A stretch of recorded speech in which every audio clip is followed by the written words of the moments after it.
Hello मेरे प्यारे बच्चों, बोलो केड़ो हाल है, केम छो। Good morning to all of you. और आज हम करेंगे 12th का फाइनल अकाउंट का एक प्रैक्टिकल क्वेश्चन। तो देखते हैं आपको कितना आता है फाइनल अकाउंट। एक क्वेश्चन मैं करवा चुकी थी तो उससे आपको पता चल ही गया होगा कि आपको कितना आता है। उस क्वेश्चन में ज्यादातर मैंने वन शॉट जैसा करवाया, यानी आपको फाइनल अकाउंट बनाते समय किन किन बातों का ध्यान रखना है वो भी आपको वहां पे बताया। तो अगर आपने पहले वो वीडियो नहीं देखा है तो वो कवर अप कर लेना। क्यों? क्योंकि यहाँ पे मैं डायरेक्ट आपको क्वेश्चन कराऊंगी। ठीक है, तो हम करते हैं असाइनमेंट का। कौन सा क्वेश्चन करेंगे? असाइनमेंट का section F, chapter number 5, part 2। ठीक है, तो आज मैं असाइनमेंट का आपको क्वेश्चन कराती हूँ। अगर असाइनमेंट के आंसर्स आपको कहीं नहीं मिल रहे तो आप मेरे चैनल को फॉलो और लाइक कर सकते हैं और यहाँ पर आपको असाइनमेंट के ज्यादातर आंसर्स मिल जाएंगे। तो लेट्स स्टार्ट।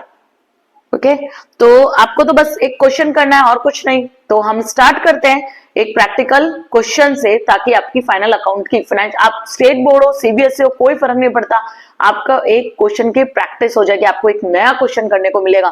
तो आ जाओ मेरे साथ, let's do final account of a sole proprietorship chapter number 5। तो let's go to on our screen. चलो स्टार्ट करते हैं। स्क्रीन पर आपको क्वेश्चन दिख रहा है, देखो, prepare final account for the following trial balance. तो ये जो आपका है ट्रायल बैलेंस है, इसके लिए आपको अकाउंट तैयार करना है। ट्रायल बैलेंस दे रखा है। हमेशा जब भी फाइनल अकाउंट का क्वेश्चन आता है तो आपको क्या देता है? वो ट्रायल बैलेंस देता है। तो ट्रायल बैलेंस आपको दे रखा है और आपको फाइनल अकाउंट बनाने हैं। ठीक है, चलो स्टार्ट करते हैं। पहले बताओ कौन कौन से अकाउंट बनाए जाते हैं। ओहो, एक मिनट बच्चों। चलो, तो पहले कौन कौन से अकाउंट बनाए जाते हैं? तो सबसे पहले बनाया जाता है ट्रेडिंग अकाउंट। तो आप बनाओ ट्रेडिंग अकाउंट। मैं ब्लैक पेन से ड्रॉ करती हूँ। तो पहले बनाते हैं हम ट्रेडिंग अकाउंट। ठीक है, छोटा सा ट्रेडिंग अकाउंट बना लो। लेकिन आप एग्जाम में एक पेज पे एक अकाउंट बनाना। ठीक है, और फिर आप यहाँ पे क्या लिखते हो? Particular amount, particular amount, particular amount, particular amount.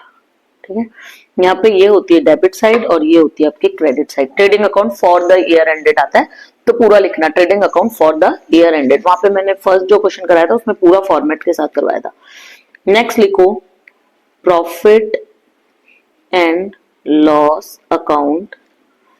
लो यहाँ पे पूरा लिख देती हूँ, फॉर द ईयर एंडेड। कौन सा ईयर एंडेड? 31/3/2025। तो 31/03/25। ठीक है, यहाँ पे भी आप लाइंस ड्रॉ कर लो। जरूरत होगी तो मैं नीचे ड्रॉ कर सकती हूँ, इसलिए आप एक पेज पे एक ही बनाना। ठीक है, और यहाँ पे बनाते हैं हम बैलेंस शीट। अब कौन सा अकाउंट बच गया आपका? Balance sheet as on 31/3/25। ठीक है, और बैलेंस शीट भी आपको ड्रॉ करनी है। थोड़ी सी बड़ी बना लेते हैं बैलेंस शीट। चलो, तो स्टार्ट करते हैं। आपके क्वेश्चन हमेशा कहां से स्टार्ट करने का? एडजस्टमेंट से। ये मैंने आपको पहले भी सिखाया, तो क्वेश्चन हमेशा एडजस्टमेंट से स्टार्ट करने का। तो let's do it. Book value of a closing stock. Closing stock का एडजस्टमेंट जरूर आता है बच्चों, रट लो। क्लोजिंग स्टॉक हमेशा एडजस्टमेंट की कितनी इफेक्ट होती है? 2 इफेक्ट होती है। तो क्लोजिंग स्टॉक वाला एडजस्टमेंट आपको जरूर देखने को मिलता है। तो क्लोजिंग स्टॉक की वैल्यू कितनी है? 35,000। Out of which stock of 5,000 needs repair, जिसमें से 5,000 के गुड्स को रिपेयर की जरूरत है। तो 35,000 में 5,000 का गुड्स अलग कर दो तो अभी आपके क्लोजिंग स्टॉक की वैल्यू कितनी बच जाएगी? 30,000। तो क्लोजिंग स्टॉक आता है ट्रेडिंग अकाउंट में। तो ट्रेडिंग अकाउंट में लिखो क्लोजिंग स्टॉक। ट्रेडिंग अकाउंट में लिखो क्लोजिंग स्टॉक, और कितना हजार आएगा? 30,000 आएगा। ठीक है, एक मिनट रुको, मैं अपना पेन का ये थोड़ा छोटा कर लूं। चलो, और क्लोजिंग स्टॉक एडजस्टमेंट में तो 2 इफेक्ट। तो दूसरी इफेक्ट होगी बैलेंस शीट में। क्लोजिंग स्टॉक कितनी अमाउंट आएगी? 30,000। ठीक है, यहां तक कोई दिक्कत है? ओके, चलो नेक्स्ट। ये जो 5,000 पे रिपेयर पे जरूरत है उसको काउंट ही नहीं करना हमें स्टॉक में। ठीक है, next, calculate 5% interest on capital. तो ऊपर से कैपिटल पकड़ो, ऊपर से कैपिटल पकड़ो, ये रहा कैपिटल, जो क्रेडिट साइड में लिखा होगा वो कैपिटल होगा 45,000। तो बैलेंस शीट में आ जाओ, एक मिनट, बैलेंस शीट में यहां लिख दूं मैं formalities, liabilities, amount, assets and amount. ठीक है, ये कॉलम्स आप पहले ड्रॉ कर लेना, फिर क्वेश्चन स्टार्ट करना। ठीक है, तो अब बैलेंस शीट में आप लिखोगे क्या, कैपिटल सबसे ऊपर आता है, तो यहां लिख लो कैपिटल,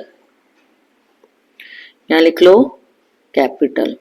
ठीक है, कितना था 45,000। गाय जैसा होता है बछड़ा वैसा ही होता है, तो कैपिटल में इंटरेस्ट ऑन कैपिटल क्या कर देंगे, ऐड कर देंगे। तो ऐड कर दो इंटरेस्ट ऑन कैपिटल। तो कितना परसेंट बोला था आपको, 5%। तो 5% निकाल लो तो आएगा 2250, 4500 का आधा, तो 2250। ओके, दूसरा, इंटरेस्ट ऑन कैपिटल कंपनी को चुकाना पड़ता है, तो कंपनी के लिए खर्चा है, तो यहां पे आ जाएगा 2 इंटरेस्ट ऑन कैपिटल, कितना 2250। यहां पे भी आप लिख लेना पर्टिकुलर अमाउंट, पर्टिकुलर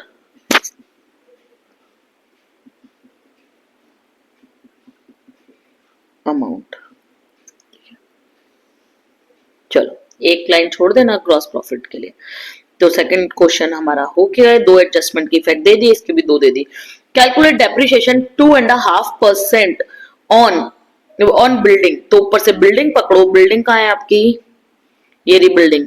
तो डेबिट साइड में आपको वैल्यू मिलेगी 40,000 की। तो बैलेंस शीट में सबसे पहले लिखना, तो बैलेंस शीट में लिखो बिल्डिंग और इनर कॉलम में लिखो 40,000 और उसका डेप्रिसिएशन लगा दो, कितना परसेंट, 2.5%। तो इसका 2.5% होगा, 2.5% निकालो तो 10% होगा 4,000। 10% निकालने के लिए लास्ट की एक जीरो कम कर देते हो,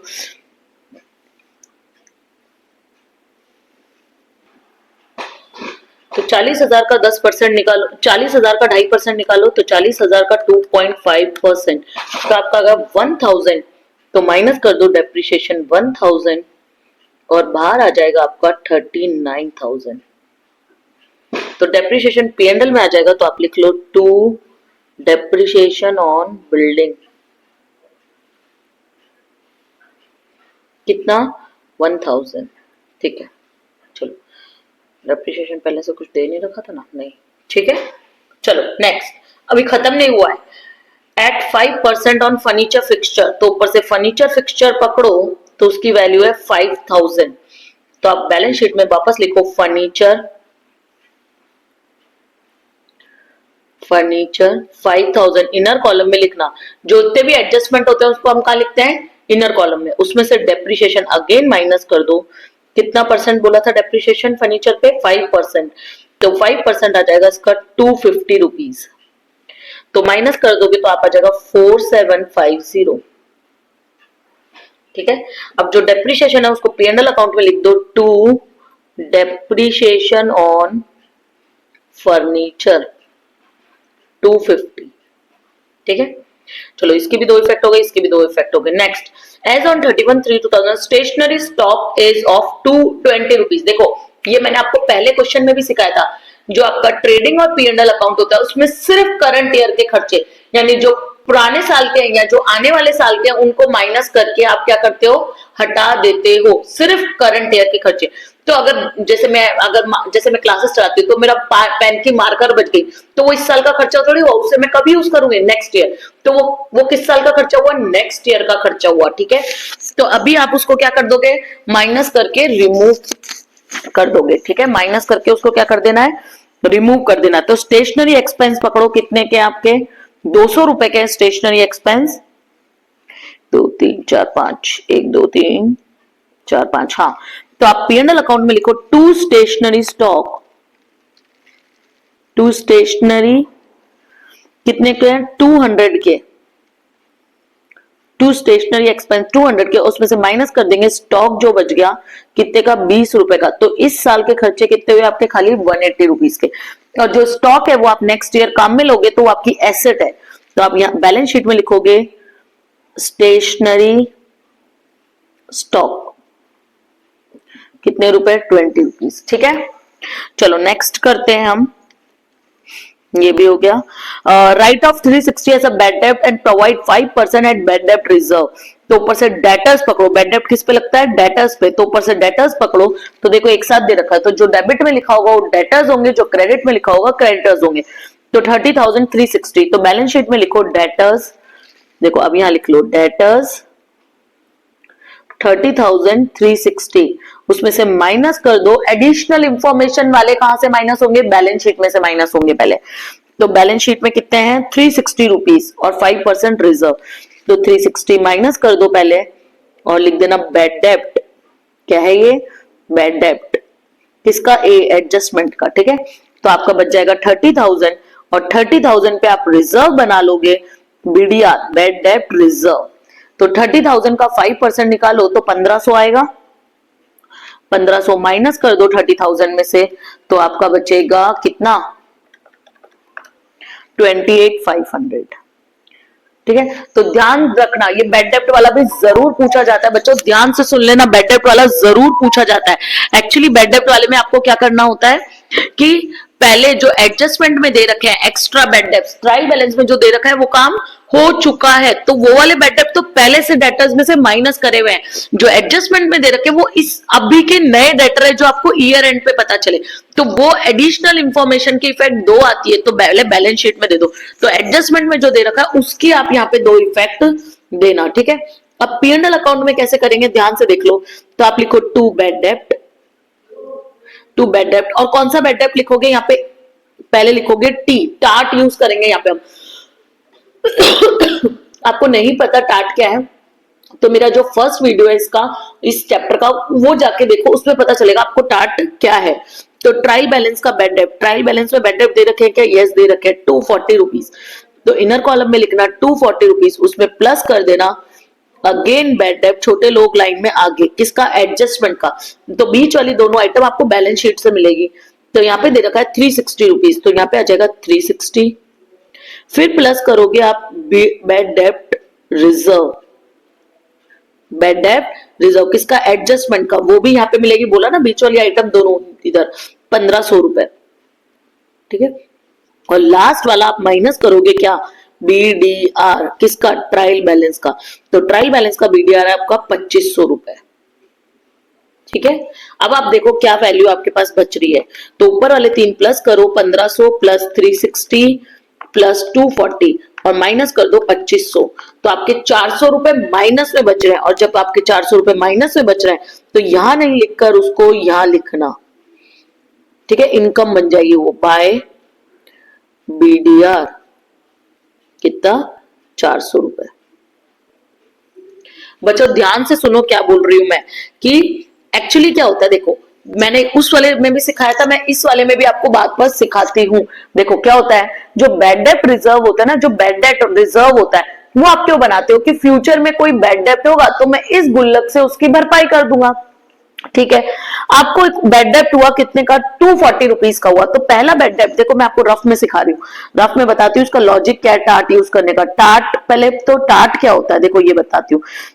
टी यानी ट्रायल बैलेंस, ए यानी एडजस्टमेंट, आगे वाले 3 प्लस होते हैं और लास्ट वाला माइनस होता है। छोटे लोग लाइन में आगे, बड़े लोग पीछे।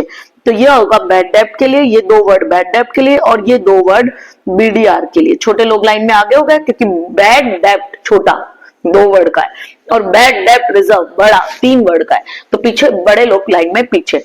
अब इसके पीछे लॉजिक क्या है टाट यूज करने के पीछे, तो देखो एक्चुअली बैड डेब्ट रिजर्व आपके लिए क्या होती है, गुल्लक होती है। गुल्लक में आप क्या करते हो, हमेशा कुछ जो प्रॉफिट में से कुछ पैसा निकालते हो और वहां डाल देते हो कि फ्यूचर में कोई नुकसान होगा तो इससे भर लेंगे। जैसे आपकी मम्मी घर में क्या करती है, आपके पापा जो सैलरी देते हैं वो पूरी खर्च थोड़ी करती है, वो क्या करती है उसमें से थोड़ा हिस्सा निकाल के किसी कहीं पर अलग छुपा देती है कि इमरजेंसी आएगी तो हम यूज कर लेंगे। ऐसे ही बिजनेस में किया जाता है। बैड डेब्ट रिजर्व में एक गुल्लक है जिसमें बैड डेब्ट का अगर फ्यूचर में कोई खर्चा होगा तो वहां से उसकी भरपाई कर लेंगे। ठीक है, तो अब आपको बेड डेप्ट का खर्चा कितने का हुआ, एक तो 240 रुपीज का हुआ और एक 360 रुपीज का हुआ, ये टोटल आपके बेड डेप्ट का खर्चा हुआ। तो प्लस कर लो कितना हुआ, तो टोटल आपके बेड डेप्ट का खर्चा हुआ 600 रुपए का। अब आपके पास गुल्लक में कितने पड़े थे, गुल्लक में तो आपके पास पड़े थे 2500 रुपए। तो ये 600 रुपए का जो लॉस है ये आप कहां से भर लोगे, बीडीआर से भर लोगे। कहां से भर लोगे, बीडीआर से। तो अब आपके गुल्लक में कितने पैसे बच जाएंगे, 2100 रुपए। ये आपकी गुल्लक है, ये आपके गुल्लक में कितने पैसे बच जाएंगे, अब 2100 रुपए बच गए। अब मैं बोल रही हूं फ्यूचर में मुझे गुल्लक में कितने रुपए चाहिए, खाली 1500 रुपए ही चाहिए। फ्यूचर में ध्यान से सुनो, फ्यूचर में मुझे गुल्लक में कितने रुपए चाहिए, खाली 1500 रुपए ही चाहिए। नई गुल्लक, जो गुल्लक है, जो आपकी बेड डेप्ट रिजर्व की गुल्लक है ये वाली, इसमें मुझे 2100 रुपए की जरूरत नहीं है, क्योंकि मुझे पता है मेरे डेटर्स अच्छे हैं, अब मेरा पैसा चुका देंगे। ज्यादा से ज्यादा नुकसान होगा तो 1500 का ही होगा। तो मैं गुल्लक में से वापस प्रॉफिट बना लूंगी, यानी वापस पैसा निकाल लूंगी। तो अल्टीमेटली मैं ये माइनस करूंगी तो 400 रुपए का मेरे को क्या हो गया, प्रॉफिट हो गया। तो यही 400 रुपए मैंने ये प्रॉफिट साइड में दिखाया है। ये P&L के डेबिट साइड में आता है एक्सपेंस और क्रेडिट साइड में आते हैं इनकम। ठीक है, तो अगर आपको याद नहीं रहता, नहीं समझ में आया, तो आप टाट यूज कर लो, सिंपल लॉजिक, ऊपर वाले 3 शब्द प्लस, लास्ट वाला माइनस, P यानी ट्रायल बैलेंस, A यानी एडजस्टमेंट। छोटे लोग लाइन में आगे, बड़े लोग पीछे। तो ऊपर वाले 2 वर्ड होते हैं बेड डेप्ट के लिए, नीचे वाले 2 वर्ड होते हैं बेड डेप्ट रिजर्व के लिए। सबसे पहला जो एडजस्टमेंट दे रखा है उसकी इफेक्ट डायरेक्ट दिखाना डेटर्स में से डायरेक्ट बैलेंस शीट में, और जो आइटम है जो पहले बेड डेप्ट माइनस करोगे, फिर जो बचेगा उस पर बेड डेप्ट रिजर्व माइनस करोगे। जो उधर लास्ट में आपका बैलेंस शीट में बेड डेप्ट और बेड डेप्ट रिजर्व है, वो टाट में बीच में दोनों काम आएंगे। एडजस्टमेंट ए वाली जगह पर दोनों काम आएंगे, और टी वाली जगह आपको ट्रायल बैलेंस में से उठानी पड़ेगी। कैसा लगा बताओ? हाँ,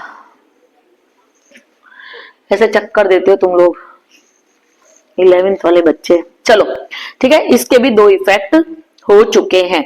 अब जो ट्रायल बैलेंस, देखो एडजस्टमेंट की कितनी इफेक्ट होती है, 2 इफेक्ट होती है। सब आइटम की 2-2, एडजस्टमेंट की 2-2 इफेक्ट। और ट्रायल बैलेंस में जो देखा रखा है उसकी कितनी कितनी इफेक्ट, उसकी एक इफेक्ट होगी। तो ट्रायल बैलेंस पकड़ लेते हैं हम। देखो ड्राइंग कैपिटल हम दिखा चुके हैं, ड्राइंग दिखाना बाकी है। तो कैपिटल में से ड्राइंग क्या हो जाता है, माइनस। तो ड्राइंग माइनस कर दो, कितना है ड्राइंग, 3000 रुपए का। अंडरस्टूड? चलो ये हो गया, टिक करते जाना जो जो गया। परचेज सेल लिखो, परचेज है 82,000 की, तो ट्रेडिंग में लिखो, ओपनिंग स्टॉक की जगह छोड़ देना। तो मैं लिखती हूँ टू परचेज और अंदर लिखती हूँ 82,000 क्योंकि परचेज रिटर्न हुआ था। और बाय सेल्स देख लो एक बार, रिटर्न्स है क्या, है ना, गुड्स रिटर्न है। अंदर लिखना 1,20,500। ठीक है, इसमें से माइनस कर दो सेल्स रिटर्न। सेल्स रिटर्न है आपकी, इसके नीचे ही दे रखा है। सेल्स रिटर्न डेबिट वाली होती है 2100 रुपए, और परचेज रिटर्न क्रेडिट वाली होती है, क्योंकि परचेज डेबिट होता है तो परचेज रिटर्न क्रेडिट होता है, और सेल्स क्रेडिट होती है तो सेल्स रिटर्न डेबिट होती है। तो 4200 में से 42 इसमें से 1700 रुपए। ठीक है, और तो मुझे कुछ इसमें से माइनस करने लायक दिख नहीं रहा, बस माइनस करके फाइनल वैल्यू बाहर जाने दो। तो 82,000 उसमें से माइनस कर दो 1700 रुपए, सो यू विल गेट 80,300। 80,300 उधर आ जाएगा 1,20,500 रुपए, उसमें से माइनस कर दो 2100 रुपए, तो इधर आ जाएगा 118400। ठीक है, चलो ये हो गया, ये हो गया। प्रोविडेंट फंड, ये वाला ध्यान से सीख लेना। देखो प्रोविडेंट फंड और इन्वेस्टमेंट इन प्रोविडेंट फंड। तो इन्वेस्टमेंट इन प्रोविडेंट फंड एसेट होता है, यानी आपने किसी और कंपनी का पीएफ खरीद रखे, यानी आपने, आपकी कंपनी ने कहीं और पे पीएफ खरीद रखे, तो वो आपकी एसेट है 12,000 रुपए। ठीक है, तो बैलेंस शीट में आ जाओ, इन्वेस्टमेंट इन प्रोविडेंट फंड लिखो, ऊपर लिखना चाहिए था पर जगह नहीं है तो मैं यहां लिख देती हूँ, इन्वेस्टमेंट इन पीएफ प्रोविडेंट फंड। जो देखो जो ट्रायल बैलेंस पर डेबिट में दे रखा है वो कहीं ना कहीं डेबिट में ही आता है।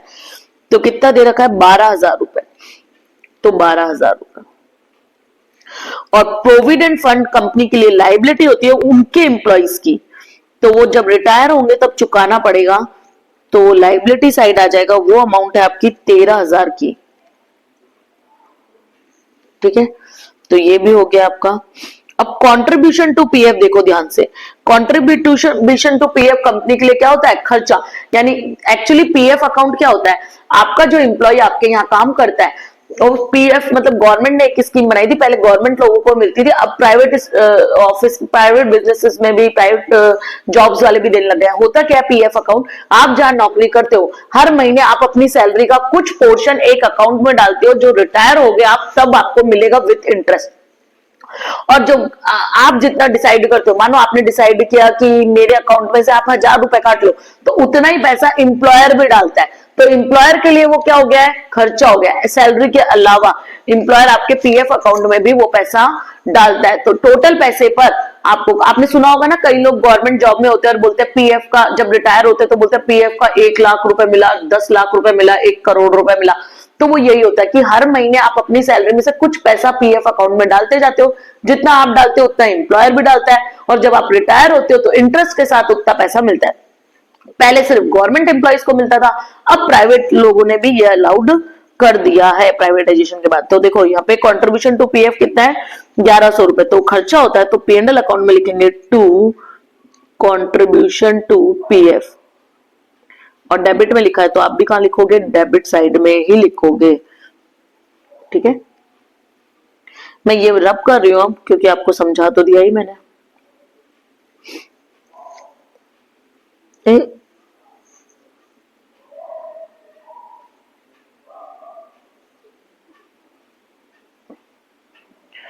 चलो नेक्स्ट, हाँ ये हो गया। फिर स्टॉक, ये ओपनिंग स्टॉक है क्योंकि 1/4 का है, तो ओपनिंग स्टॉक ट्रेडिंग में आता है, तो मैंने जगह छोड़ी थी टू ओपनिंग स्टॉक, पहले ही जगह छोड़ के बनाया करो। कितने का है ओपनिंग स्टॉक, 18,000, तो डेबिट साइड में लिख लो 18,000। ठीक है, फर्नीचर फिक्चर लिख चुके, बिल्डिंग लिख चुके, डेटर्स लिख चुके, क्रेडिटर्स लिखना बाकी है 41,000 के। तो क्रेडिटर्स आते हैं बैलेंस शीट में, तो क्रेडिटर्स लिख लो, क्रेडिटर्स 41,000 के। ठीक है, चलो ये हो गया। डिस्काउंट, जो डेबिट होगा वो एक्सपेंस होगा तो वो इधर आ जाएगा, जो डेबिट में, जो ट्रायल बैलेंस में डेबिट में दे रखा है वो आपके अकाउंट में डेबिट में ही आएगा, और जो क्रेडिट में दे रखा है वो क्रेडिट में ही आएगा, और यहाँ पे आ जाएगा। एक काम करती हूँ, रुको इस एरो को थोड़ा सही करते हैं, यहाँ की जो वैल्यू है यहाँ पे, ठीक है, और बाय इधर लिखते हैं, बाय बीडीआर। ठीक है, अब बाय डिस्काउंट रिसीव्ड होगा इसलिए इनकम है, और वो डिस्काउंट अलाउड होता है, तो 300 रुपए। ठीक है, डिस्काउंट अलाउड। चलो ये भी हो गया, जो डेबिट में जो क्रेडिट का। स्टेशनरी एक्सपेंस हो गया था। जनरल एक्सपेंस पीएनएल अकाउंट में आते हैं जनरल एक्सपेंस, तो यहाँ पे लिख दो टू जनरल एक्सपेंस 11,200, तो ये भी हो गया जनरल एक्सपेंस। सैलरी लिख दो, तो वो भी पीएनएल में आती है। वेजेस होते तो ट्रेडिंग में, सैलरी है तो पीएनएल में, 18,000 रुपए। ठीक है, ये भी हो गया। कैरेज इनवर्ड आपके ट्रेडिंग में आते हैं, कैरेज आउटवर्ड नीचे आते हैं, पीएनएल में आते हैं। कैरेज इनवर्ड कितने हैं, 300 रुपए, और ये वाला तो हमारा पहले ही हो गया था। ठीक है, अब मैंने सारे आइटम को कहां दिखा दिया है, एक एक जगह दिखा दिया। अब आपको खाली फाइनल अकाउंट को क्लोज करना है। अब ध्यान से सुनो, कैरेज इनवर्ड जो होता है ना वो ट्रेडिंग में आता है, और कैरेज आउटवर्ड का होता है पीएनएल में आता है। रीजन क्या है, कैरेज जो आउटवर्ड होता है यानी फाइनल गुड बनने के बाद आपकी फैक्ट्री से निकलकर होलसेलर के पास या आपके वेयर हाउस में जा रहा है बिकने के लिए, तो अगर आपके वेयर हाउस में जा रहा है बिकने के लिए तो वो फाइनल गुड बन चुका है, वो सेलिंग एंड डिस्ट्रीब्यूशन एक्सपेंस है, और सेलिंग एंड डिस्ट्रीब्यूशन एक्सपेंस आते हैं पीएनएल अकाउंट में। और कैरेज इनवर्ड मतलब होता है जब रॉ मटेरियल आता है किसी और के, और ट्रांसपोर्टेशन का खर्चा आप चुका रहे हो, ट्रांसपोर्टेशन का खर्चा ये कैरेज का। तो रॉ मटेरियल को लाने का फैक्ट्री तक वो जो ट्रांसपोर्टेशन का खर्चा होता है उसको बोलते हैं कैरेज इनवर्ड। तो अभी तो उस पे प्रोडक्शन होना बाकी है, तो प्रोडक्शन से रिलेटेड इधर ध्यान दो, प्रोडक्शन से रिलेटेड सारे खर्चे आते हैं ट्रेडिंग अकाउंट में। गुड्स बनने तक के, जब गुड्स बन रहा है तब तक के सारे खर्चे आएंगे ट्रेडिंग अकाउंट में, और उसके बाद के सारे खर्चे आते हैं पीएनएल अकाउंट में। एक और चीज से ध्यान रख सकते हो, जो बकवास नाम होते हैं ना सारे, डेमोरेज, ऑक्ट्रॉय, रेलवे फ्रेट, फ्रेट, ये सारे अजीब अजीब नाम भी कहाँ आते हैं, ट्रेडिंग अकाउंट में आते हैं। ठीक है, अब चलो आप ट्रेडिंग अकाउंट बंद करो। तो ट्रेडिंग अकाउंट बंद करने के लिए पहले क्रेडिट साइड से स्टार्ट करने का। क्रेडिट साइड का टोटल कर लो 118400 प्लस 30,000। इसमें से माइनस करो डेबिट साइड 18,000 माइनस 8300 माइनस 300 रुपए। तो आपका जीपी आ जाएगा, लिखो 2 ग्रॉस प्रॉफिट, लिखो 2 जीपी कितना आ रहा है 49,800, लिख लो 49,800। ठीक है, और टोटल कर देना दोनों साइड का। तो 118400 प्लस 30,000 तो आपका है 148,400। इधर भी 148,400। अब जो ग्रॉस प्रॉफिट है इसको यहां जाने दो बाय जीपी 49,800। अब प्लस कर लो 49,800। अब वापस क्रेडिट साइड प्लस करो, प्लस 4 5 6 7 400 प्लस 300। उसमें से माइनस कर दो debit side 2250 minus 1000 minus 250 minus 180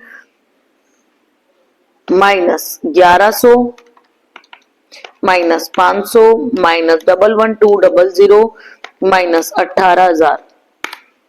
So you will get net profit, लिख लो 2 net profit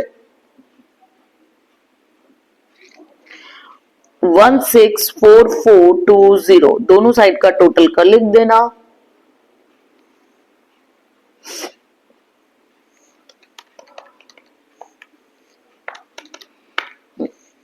इसका आएगा 50500 और इसका भी आएगा 50500। ठीक है, ये कुछ नहीं है। चलो अब नेट प्रॉफिट को कैपिटल में क्या कर देते हैं, प्लस कर देते हैं। तो प्लस कर दो नेट प्रॉफिट। नेट प्रॉफिट कितना है आपका 164420। एक मिनट रुको रुको रुको रुको, तो मैंने माइनस किया था, इतनी ज्यादा वैल्यू कैसे हो गई? रुको, कुछ गड़बड़ हुआ है। ये तो 5500 है, टोटल इतना है। इसमें से माइनस करना है 2250 minus 1000 minus 250 minus 180 minus 1100 minus 500 minus 11200 minus 18,000। Sorry बच्चों, 16020 आ रहा है net profit, 16020 net profit plus कर दो 16020। कैपिटल का फाइनल टोटल पहले बाहर जाने दो, कैपिटल का फाइनल टोटल बाहर जाने दो। तो 16020 प्लस 2250 प्लस 45,000, उसमें से माइनस कर दो 3,000 ड्राइंग का। सो लास्ट अमाउंट बचेगी 60270। अब लाइबिलिटी साइड का टोटल करो। अब कुछ बैलेंस नहीं आना चाहिए, आपका मैच हो जाना चाहिए बैलेंस शीट। प्लस करो 13,000 प्लस करो 41,000। So you will get 114270। इधर का भी कर लो 39,000 plus 4750 plus 28,500 plus 30,000 plus 20 rupees plus 12,000। 114270 आ गया दोनों साइड का। ठीक है, ये दोनों साइड का टोटल आपका मैच हो चुका है। अब आप स्क्रीनशॉट ले सकते हो, ले लो। ठीक है, ये आपके असाइनमेंट का एक क्वेश्चन था, क्वेश्चन नंबर ये रहा, क्वेश्चन नंबर 1 ही है असाइनमेंट का। ले लिया स्क्रीनशॉट? ये P&L अकाउंट का ले लो, डन। और ये बैलेंस शीट का ले लो, अंडरस्टूड। चलो अब क्या है, अब आपको कौन से क्वेश्चन में और तकलीफ आ रही है, आपको चैप्टर्स के क्वेश्चन पढ़ने हैं या फिर आपको असाइनमेंट करने हैं, तो आप मुझे कमेंट में लिख सकते हैं। आप जैसा लिखेंगे मैं वैसे आपको वीडियो बना के देती रहूंगी। मैं और किस तरीके से आपकी हेल्प कर सकती हूँ आप मुझे बता सकते हैं, क्योंकि अब की बार हम एक मिशन पे चले हैं, सबका साथ सबका विकास, और अब की बार 90 पार। तो अब की बार 90 पार तो डेफिनेटली मैं आपके लिए वीडियो बना रही हूँ तो करवा ही दूंगी, लेकिन सबका साथ सबका विकास में आपको मेरी हेल्प करनी होगी। आपके जो फ्रेंड्स हैं, आपके जो दोस्त हैं, पहली बात तो अगर आपने सब्सक्राइब नहीं किया तो आप सब्सक्राइब कर देना चैनल, और आपके जो दोस्त हैं, आपके जो फ्रेंड्स हैं, आपके जो रिश्तेदार हैं जो आपके साथ 11th स्टैंडर्ड में पढ़ रहे हैं और वो भी अगर वीडियो देख के पढ़ते हैं या फिर नहीं भी पढ़ते हैं पर उनसे असाइनमेंट नहीं सॉल्व हो रही है, तो प्लीज शेयर माय चैनल। इस पे और भी बहुत कुछ आपको मिलेगा। वन शॉट फॉर आपके स्टैंडर्ड 11 के वन शॉट मिल जाएंगे, बहुत कुछ आपको इस पे डेटा मिल जाएगा। ठीक है, तो हैव अ नाइस डे और लगे रहो और प्रैक्टिस करते रहो। Bye, have a nice day.